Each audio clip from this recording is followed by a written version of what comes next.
It was in February of my daughter's senior year in 2009, and I was getting cleaned up to go somewhere with her, and I found a lump under my right arm. And I had her look at it, and of course she's very scientific, so she was like, "Mom, you need to get that checked out." So I said, okay. So I called my OB-GYN, and I went in, and he looked at it, and he felt it, and he said, "It doesn't feel like cancer to me. It moves around. It's not like attached, but let's just be sure." I said, okay. So went and got a sonogram, and they looked at it, and he actually showed me, the radiologist showed me, he said, "This is what we're looking at. We're scanning you. It doesn't look like cancer. Cancer has spikes." And so he showed me what cancer looks like, and he showed me mine, and said, "Okay, so let's watch it for 6 months and see what happens." So I went back to my OB-GYN that next week, and he was amazing. And he said, "I have a strange feeling about that. I can't explain why. I just don't feel right about it. So let's check it out." So I went in 2 weeks later for surgery to get it removed. The surgeon looked at it, and he said, "Doesn't look like cancer. I cut it open. It's not what cancer usually looks like. It's not attached." 3 days later, they were calling me back with a stage 3 diagnosis, invasive ductal carcinoma. And I was a little bit shocked. It was the week of the benchmark, and I'm a teacher, so I'd just given my benchmark test, and they said, "We need you to come in as soon as possible." So I went in the next morning, and they said, "We've got to do something right now," and so I just wanted it out. When you hear the C word, you want it out. So 2 weeks later, I was in surgery, had it removed, and I was lymph node clear. They took 14, and they said, "Your lymph nodes are clear." That's good news. The bad news was it was stage 3. You're going to need to go see an oncologist. So my sister is in the medical field at the time, still is, and she researched, and I went to an amazing oncologist in Little Rock, and he said, "Well, when you heal from your surgery, we're going to be proactive with this." He said, "How do you feel about being proactive?" I said, "Let's do it." So he said, "We're going to hit you with 3 different kinds of chemo. We're going to do 7 treatments over 21 weeks, and we're going to try to tackle it." He said, God does this. He takes you through it, and God does the rest. So I knew I was in the right place. And so then after my surgery, I went and started through the chemo, which was very hard. I did learn a lot from the chemo, and I learned that your hair is not that important. It disappears after 10 days. It's gone. I guess through a lot of it, I learned that sometimes you got to be brought to your knees, and you just realize you've just got to give it to God, because that's the direction it's going. It was in November of 2015. My husband noticed the lump that was in my breast. I didn't actually go to the doctor until my appointment, which was in January of 2016. So when I went to go see my doctor, my OBGYN, which was Dr. Schaefer, he noticed the lump in my breast. He immediately sent me to get a mammogram, and he told me that I had breast cancer January the 13th. So everything started moving very, very fast, from the mammogram to the biopsy to the surgery, and everything just seemed like it was a void. My daughter's birthday was January the 13th, so we was planning a big party for her, so I didn't really want to tell my children at the time that I had breast cancer. So we got the surgery done, and then due to both of my kids was very young, I wanted to stay in Texarkana to get my treatment because they was very active in school and sports. But my husband and my cousin Tommy advised me to go and get a second opinion at MD Anderson. So that's what I did. I went on March the 24th, that was after my surgery. I went to MD Anderson for my first appointment, which was March the 24th, which was my anniversary, which was 14 years at the time. And so we went to MD Anderson. My doctor was wonderful, and I just loved the team and the atmosphere at MD Anderson, so I decided to have my treatment done at MD Anderson there in Houston. I was having yearly mammograms. I had actually had a surprise pregnancy at age 40, and a stillborn. little boy. He didn't live, but they think that they ended up thinking that because it showed up so fast, it might have been like a stray milk duct that formed into cancer during that time. We're very prayerful. I had a great network. It was shock at first because we didn't know where it came from. My grandmother was diagnosed later in life, but they think hers stemmed from somewhere else first. And when I went through all the BRCA testing, I was BRCA negative, so it wasn't, hormonal. And we just weren't real sure where it came from.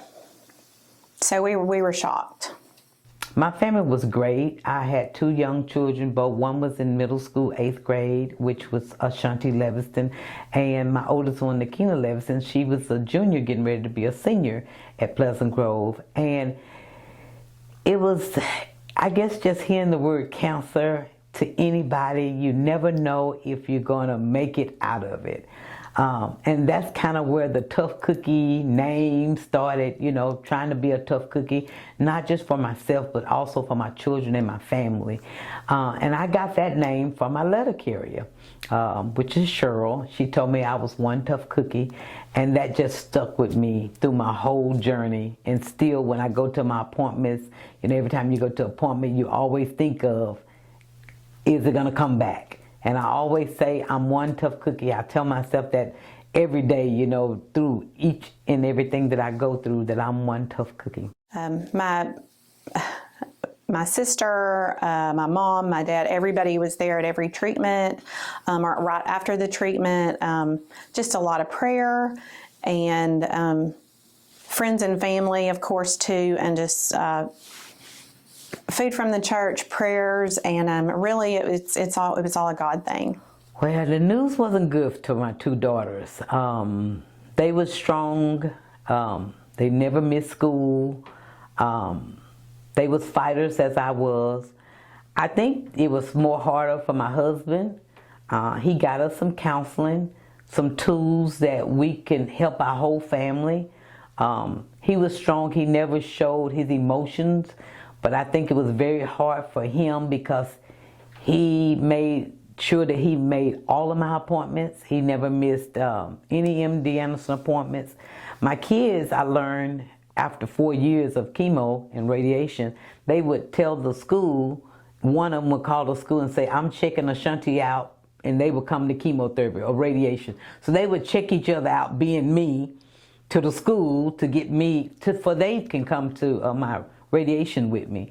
And so I think everybody was trying to be strong for each other.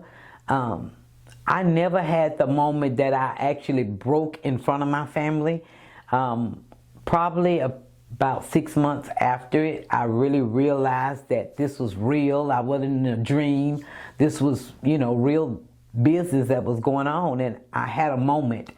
But I never let my children or my husband see me in my emotions, due to they know I'm a strong person and they were being strong for me, so I felt the need to be strong for them. But in a nutshell, I think we all broke in some moments. When I shaved my head was the worst of the worst through the whole cancer. I remember me praying to God to just let me have my hair for Mother's Day. And I can say God granted me those wishes. But I didn't ask for Mother's Day night. So I was sitting on the couch, Mother's Day, probably about 7 o'clock, and I scratched my head and the whole patch came out. And I called my husband. I said, my hair is falling out. We just need to go ahead and, shave my head. So him and my daughter, they took me to the bathroom and they shaved him. When I looked in the mirror, which I hear a lot of breast cancer women and men that have a lot of hair say, you be saying, who is this person? And that's when I started to cry. I called myself ugly. I didn't want to be seen. I needed a wig. I needed a scarf. But through it all, I learned to adapt to being bald. I tried to hide it with wigs and scarves, but after that, I just adapt to being bald and wore bald and just went on my journey. right out of high school, had a good friend of mine. I watched a good friend of mine's mother go through breast cancer, and she was my hero. And about 10 years after her diagnosis, it came back, and she passed away. And so I had always done the race for her mom. And my first thought was, oh, okay, God, are you through writing my story? Is my time up? Is my testimony over? And I had to hand it to him so I could, you can't fix it, so you just have to turn it over. You go from hearing it, you go from shock, it's almost like a process, to grieving, and then you learn to live day by day. I'm just going to do day by day because nobody's promised tomorrow. Well, I actually had chemotherapy, which was for 19 months every Friday, and I had radiation for every day for 12 weeks. Mine was as small as a mustard seed, but it was very, very aggressive. So MD Anderson was very aggressive with the chemo and radiation. So it was a long road of both. As I said, 19 months of chemotherapy, you know, you get weak, you get nauseous. I have neuropathy. I wasn't able to eat a lot. So it was a long journey, but it was a great journey because I do trust God through my whole process. Everybody that touched me, did my lab, I always prayed over them to make sure that they was doing the right thing for me so I can see my children and my family again. And I think through this whole process, I would tell anybody that you got to have some type of faith and belief in God, but you have to get up each and every day saying, I want to live. You can't waddle in it. You have to get up and put your makeup on. If you wear makeup, you know, make yourself feel good and give it your best effort. I've noticed a few of my friends that when they got breast cancer, they didn't do as I did, and they're no longer here. So I tell myself each and every day, I have to look my best. I have to put the best forth effort each and every day in my work, in my life. And I do think, to me, it makes a difference not wallowing in it, because I had breast cancer, but some people have diabetes, hypertension, all different kind of diseases, and I think they're all about the same. If you just lay in it and wallow in it, nothing comes to. But if you get up and make a difference and say, I'm going to make a change, I'm going to do what the doctor said, you know, I think that makes a difference in your life. So the 19 months of chemotherapy and the 12 weeks of radiation, you know, it was a long road, but through it all, I came out strong. And I'm still here 6 years later. Definitely, I look at it as a testimony to others so they can see that I'm still, you know, I'm still here. God's still writing my story. This can be good for you. Let's do this. Be proactive. Definitely be proactive in self-checks. I learned that you have a bigger village than you think when something like this happens, because the school community just surrounded me, and we didn't want for anything during that time. Extended family and friends for sure. Yeah, they come there and they just, you know, they hang on to you, and I think they watch. A lot of people will always say, why does God let things like this happen to people? And I think it's for others to see how you handle it in your walk, in your journey. Oh, it was probably about 22 months after I was first diagnosed that I was all the way clear, all the way around. And they had a little ceremony for me at MD Anderson, and I got to ring the bell here at St. Michael's. And it's something just lifts off to you that you don't have to worry, but way in the back of your mind, you still worry. But it was like, no more chemo, no more radiation, yay. You know, it seemed like a big party, a big celebration, but it was just, wow, that was a weight off of me. I felt so good. I still feel good. I'm still excited that every time I go to the doctor that they still say nothing came back. So now I'm at the point that I'm 85% that my cancer will not come back. So I'm excited about that, even though you have a 15%, but 85% is wonderful. Definitely don't have time for negative in life. My big thing is to look for the silver linings. There's always something good. Focus on the positive. My life has been changed totally for the better. I've always been a personal trainer, eat right person, but spiritual. I always thought of myself as I went to church every Sunday, and God was pleased with me. I pray, but this is something totally different. It's I can't explain it. It's just something on the inside that God speaks to me and I speak to Him, and I worship in a different way. Through COVID, I haven't been back to church. Since COVID hit, I've been to a few churches to do speaking about Tough Cookie, about breast cancer, but I haven't physically got back into church yet. And God did speak to me probably about in June or July, telling me that I need to get back in worshiping. COVID, if you can fly all over the world, you need to be somewhere worshiping. And so I just feel that through having breast cancer, working, being a mom, God showed me so many things. Things that I used to wouldn't do, that was like ride in a helicopter, pay to ride in a helicopter. I did a lot of things, and God has showed me how to live my life without always being with groups of people. Some things me and my husband just do alone. Something simple as a picnic with cheese and crackers.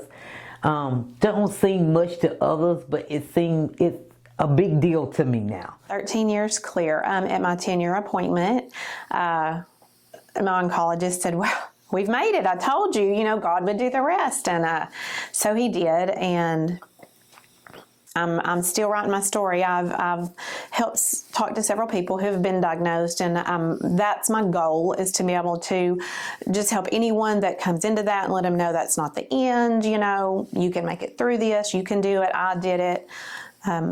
It takes a lot of prayer and a lot of faith, and definitely a good family network. Well, Tough Cookie, through my journey, I had a card from Cheryl, which was my letter carrier at the time, and she gave me this card and said I was one tough cookie. So through my journey, I found that I didn't have the support that I wanted, and I wanted to give back to the women and men and children that was going through cancer. So I came up with the foundation of Tough Cookie Foundation, and we give to men, women, and kids, anybody that need a mammogram. When I got ready to start my foundation, I wasn't going to do a race or anything like that. I was just going to do wigs and bras and spa days, things to make people feel good about themselves. So when it was another organization in Texarkana, and when they pulled out, I decided to do the race. And so that's what we do, mammograms and biopsies and things like that. So we actually do mammograms for anybody in our area, Texarkana and the little surrounding areas. So it's not so much of money based. If you need a mammogram, you need a mammogram. And I always said, that everybody say it's for the low income. Low income most of the time have Medicaid. It's the people in the middle. People like me, if I didn't have any insurance, I would be that person in the middle. So I want to be able to, if you have a $10,000 deductible, that you get a free mammogram. Anybody that comes across Tough Cookie, we will pay for you a mammogram. No ifs, ands, and buts about it. All you have to do is give us a call. We will definitely get you a mammogram. Right now, we'll have contract with St. Michael's Hospital, Little River Hospital, and Coleman Corney Clinic in Texarkana. So anybody listening that would like to get a contract with us where we can do mammograms and pay for them, we're more than welcome to look at a contract for them. But that's who Tough Cookie is, and Tough Cookie is doing so good. Just a little bit about, so far we've had our 3rd annual unveiling, where we have ladies and gentlemen and kids come and paint for the track wall. We've had our second annual Tough Cookie Race. It just finished October the 15th of 2022. And so Tough Cookie is on the move. 100% of all donations and proceeds that anyone gives goes back to the community. We have 32 committee members. None of us get paid, including myself. Like I said, 100% of the proceeds go back to Texarkana and surrounding areas to help people in need.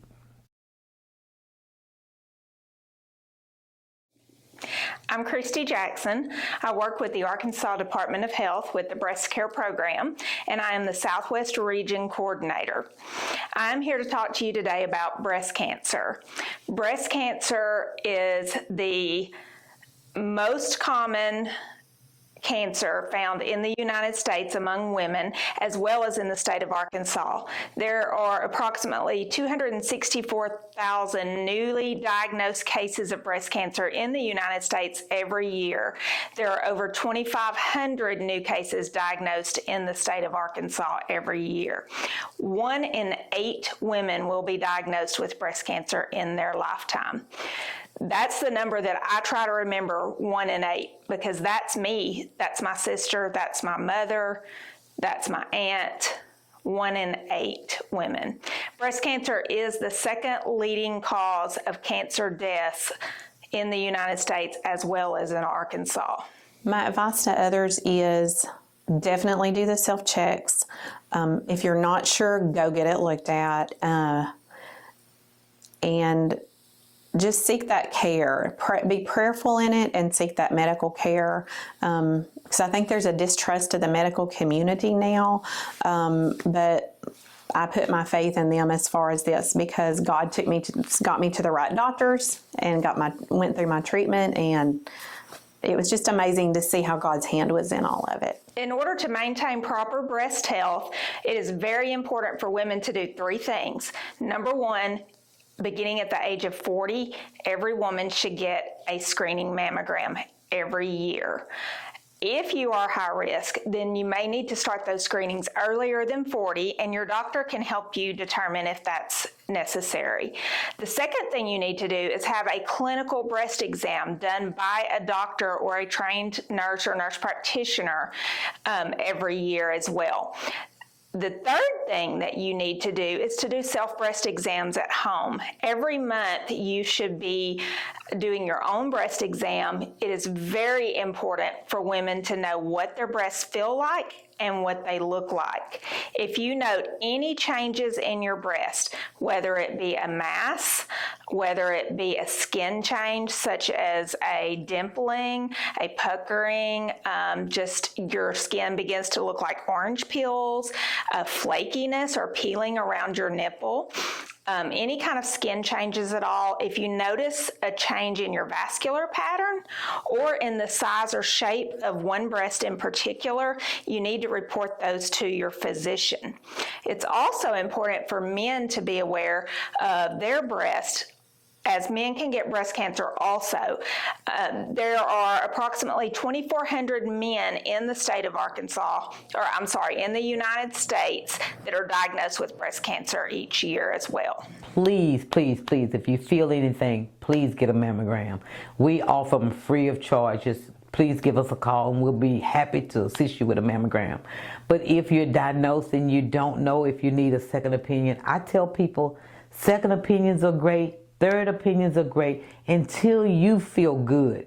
I didn't want to get a second opinion because I wanted to be here for my kids, but my second opinion was the best choice that my family as a whole made. So if you're going through and you got the first opinion and you don't really feel good, it's always good if you get a second opinion and it's the same thing that the first one. But if it's not, get the third opinion. And maybe you can meet, but don't sit on it.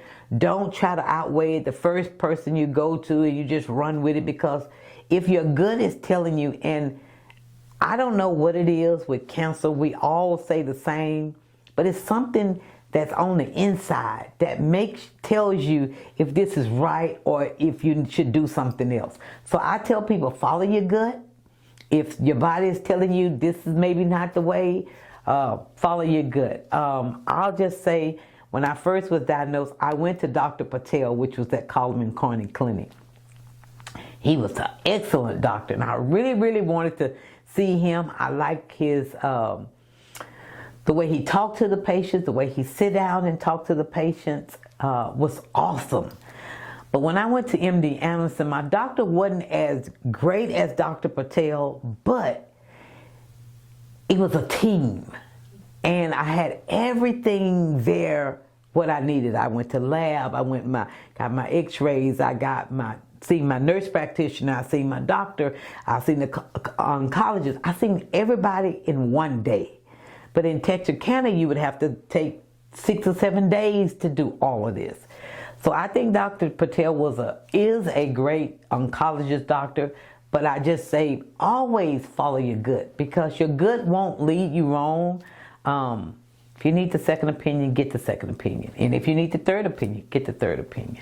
So in order for a woman to get her mammogram, she simply needs to reach out to either her physician or to a mammography facility to see about getting that done. There are programs out there to help women that cannot afford or do not have insurance. The program that I work for, Breast Care, this is our 25th anniversary of breast care this year. We have been providing free mammograms, diagnostic testing, and even treatment assistance to patients in need for 25 years this year. To qualify for the breast care program, you have to be 21 to 64 years of age, as we also do cervical screening as well. You have to live in the state of Arkansas, and you have to meet the financial eligibility. We make it very simple. There's a few questions you answer. You do not have to provide proof of income or anything like that. You can simply call your local health unit and we can assess you to see if you qualify for breast care. You can also reach me directly at 870-397-0331 and I'll be happy to help you. The other option is to go to your primary care physician if you already have one, and they can set you up with any mammography facility to get screened. Most mammography facilities in Arkansas can get you set up for a screening mammogram as well. The state of Arkansas does not require you to have a physician order, although some facilities do prefer that. For our breast care patients in the Nevada County and Hempstead County areas, we offer a program called Wise Woman that will allow us to screen you for your cholesterol, diabetes, weight management, and we provide lifestyle coaching for those patients as well.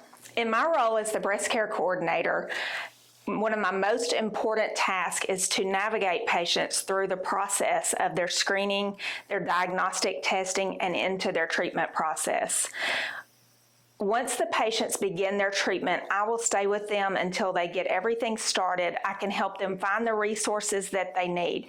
There are many resources out there that are available to help breast cancer patients with finances, with travel, with support groups, anything that they need. We have a resource guide that's available to all patients across the state of Arkansas for all types of cancer, and you can access that book online at the Arkansas Department of Health website. My biggest takeaway about breast cancer is things are not important.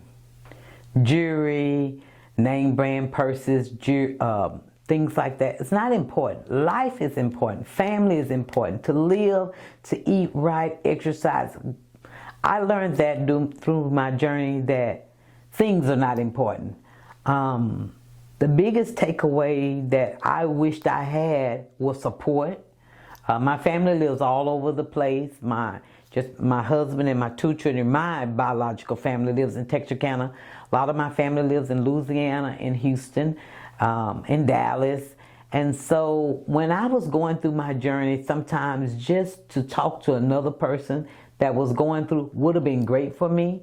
So that's kind of why I have the support group, is to help people that don't have family in the area that they live in, because talking to another survivor always helps.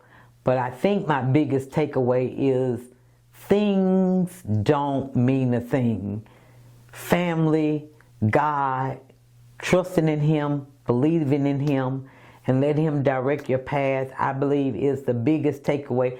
I got so intact with reading my Bible, studying the Word for direction through my journey, because a lot of things, terms and words you hear, you don't always know. I've been in the medical field for 28 years, and I've never been in that side of cancer side. But even with cancer, a lot of words you don't understand, so I would have to pray for understanding, pray for guidance, and through this whole journey, I really got close to God, and it showed me a lot of friends that really wasn't my friend. It showed me that some people depended on me for one thing, and it really wasn't important to me. So just through my whole journey, I think I was a big shopper. So that's why I say things don't mean a thing anymore.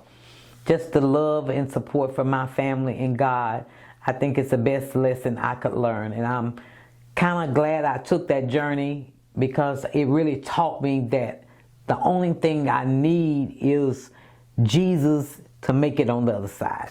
I would want to tell them to keep living life.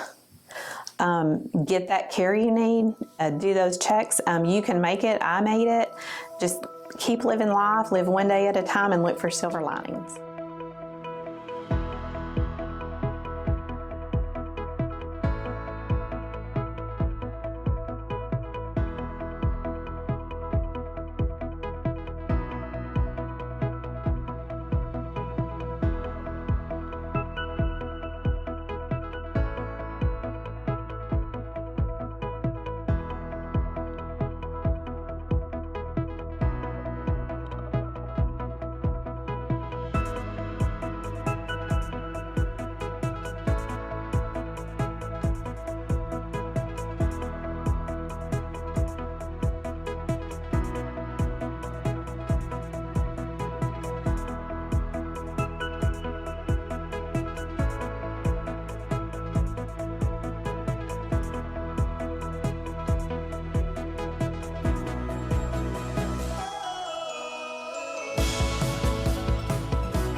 Thank you for watching. Make sure you subscribe to the SWART Today YouTube channel for all your latest happenings in Hempstead and Nevada counties.